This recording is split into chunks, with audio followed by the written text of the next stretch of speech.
Shri K V. Thomas നമ്മോടൊപ്പം ചേരുന്നു, പ്രമുഖ രാഷ്ട്രീയ നേതാവ്. ഒപ്പം ശ്രീ കെ.വി. തോമസ് മുൻ ആർച്ച് ബിഷപ്പ് ജോസഫ് പൗത്തിൽ കാലം ചെയ്തു എന്നുള്ള വാർത്തയാണ് എത്തുന്നത്. താങ്കൾ എങ്ങനെയാണ് അദ്ദേഹത്തിന്റെ സഭയോട് ചേർന്നുള്ള പ്രവർത്തനങ്ങളെയും മറ്റും സ്മരിക്കുന്നത്? പിതാവ് ദീർഘകാലം ഇന്ത്യൻ ക്രൈസ്തവ സഭയെയും കേരളത്തിലെ സുറിയാനി സഭയെയും പ്രഗത്ഭമായി നയിച്ച ഒരു ആത്മീയ നേതാവാണ്. അദ്ദേഹം എടുക്കുന്ന തീരുമാനങ്ങൾ ശക്തിയോടുകൂടി നടപ്പിലാക്കിയിരുന്നു. അതുകൊണ്ട് അദ്ദേഹത്തെ ശക്തനായ ഒരു രംഗത്തുള്ള കാർക്കശ്യം പോലെ തന്നെയായിരുന്നു സാമൂഹ്യ രംഗത്ത്. വിദ്യാഭ്യാസ രംഗത്തൊക്കെ സഭയുടെ കരങ്ങൾക്ക് ശക്തി പകരുന്ന വിധത്തിൽ അദ്ദേഹം എന്നും നിലകൊണ്ടിരുന്നു. അദ്ദേഹത്തിന്റെ അന്ത്യനിമിഷം വരെ എല്ലാവരും ആദരിച്ചിരുന്ന, അത് രാഷ്ട്രീയത്തിന് അതീതമായി ആദരിച്ചിരുന്ന അതിപ്രഗത്ഭനായ ഒരു ആത്മീയ ആചാര്യനെയാണ് ഇന്ന് കേരള സഭയ്ക്കും ഇന്ത്യ സഭയ്ക്കും നഷ്ടപ്പെട്ടിരിക്കുന്നത്. എങ്ങനെയായിരുന്നു അദ്ദേഹവുമായിട്ടുള്ള താങ്കൾക്ക് അത്തരത്തിൽ ഒരു വ്യക്തിപരമായ ഒരു സൗഹൃദം, ഒരു സ്നേഹം അദ്ദേഹവുമായി പങ്കുവെക്കാൻ കഴിഞ്ഞിരുന്നോ?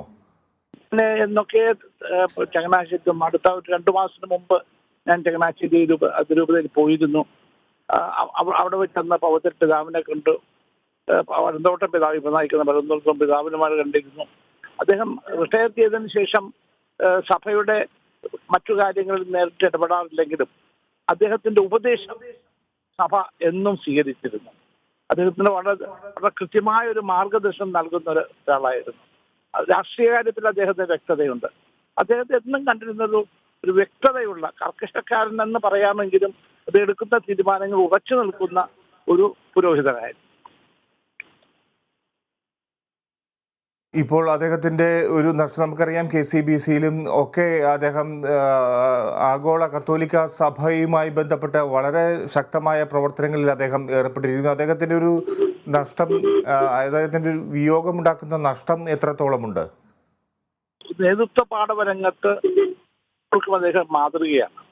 അദ്ദേഹത്തിന്റെ അവസാന നിമിഷം വരെ, അദ്ദേഹത്തിന്റെ അന്ത്യശ്വാസം വഹിക്കുന്നത് വരെ അദ്ദേഹത്തെ പോയി കാണുകയും എല്ലാ കാര്യങ്ങളിലും അദ്ദേഹത്തെ ഉപദേശം സ്വീകരിക്കുകയും ചെയ്തിരുന്നു. അദ്ദേഹത്തെ എല്ലാവരും ആദരിക്കുകയും ബഹുമാനിക്കുകയും ചെയ്തത് അദ്ദേഹത്തിന്റെ സ്വഭാവം നർമ്മല്യം കൊണ്ടാണ്. അതുകൊണ്ട് സ്വാഭാവികമായി അദ്ദേഹത്തിന്റെ ഈ വേർപാട് സഭയെ സംബന്ധിച്ചിടത്തോളം, കത്തോലിക്ക സമൂഹത്തെ സംബന്ധിച്ചിടത്തോളം വലിയ ഒരു നഷ്ടമാണ്. അദ്ദേഹത്തിന്റെ അറിയുന്നവർക്കെല്ലാം, അദ്ദേഹം നേരിട്ട് അറിയുന്നവർക്കെല്ലാം അദ്ദേഹം എന്നും ബഹുമാനിക്കപ്പെട്ടിരുന്ന ഒരാളാണ്. അദ്ദേഹത്തിന്റെ ശക്തമായ തീരുമാനങ്ങൾ, അല്ലെങ്കിൽ വളരെ നിർണായകമായ തീരുമാനങ്ങൾ, പല വിഷയങ്ങളിലുമുള്ള തീരുമാനങ്ങൾ അദ്ദേഹം എടുത്തിരുന്നു. അത്തരത്തിൽ എന്തെങ്കിലുമൊക്കെ താങ്കൾ ഒന്ന് പങ്കുവെക്കാമോ? ഇപ്പോൾ വിദ്യാഭ്യാസ രംഗത്ത് ചില നടപടികൾ എടുത്തു വന്നപ്പോൾ ഒരു മൈനോറിറ്റി കമ്മ്യൂണിറ്റി എന്ന നിലയിൽ ക്രൈസ്തവ സമൂഹത്തിന് ഭരണഘടന അനുവദിച്ചിട്ടിരിക്കുന്ന അവകാശങ്ങൾ അത് കൈവെക്കാൻ പറ്റില്ല എന്ന നിലപാട് അദ്ദേഹം പലപ്പോഴും എടുത്തിട്ടുണ്ട്.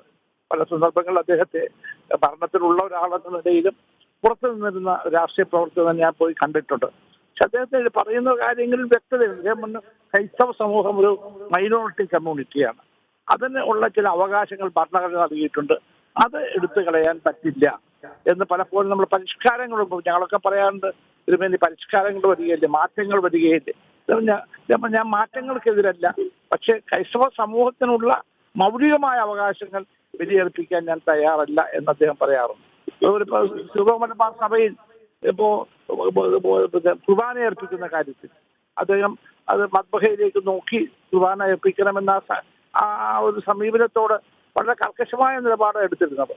അതേ സന്ദർഭത്തിൽ എറണാകുളം അങ്കമാലി അതിരൂപതയ്ക്ക് വ്യത്യസ്തമായ സമീപനമുണ്ട്. ഇതൊക്കെ സംസാരിച്ചു വരുമ്പോഴൊക്കെ അദ്ദേഹം ഒരു ഒത്തുതീർപ്പിന് തയ്യാറാണെങ്കിൽ പോലും ക്രൈസ്തവ കാഴ്ചപ്പാടുകളിൽ നിന്ന് മാറ്റം ഉണ്ടായിരുന്നു. വളരെ നന്ദി ശ്രീ കെ.വി. തോമസ്, താങ്കളുടെ പ്രതികരണത്തിന്.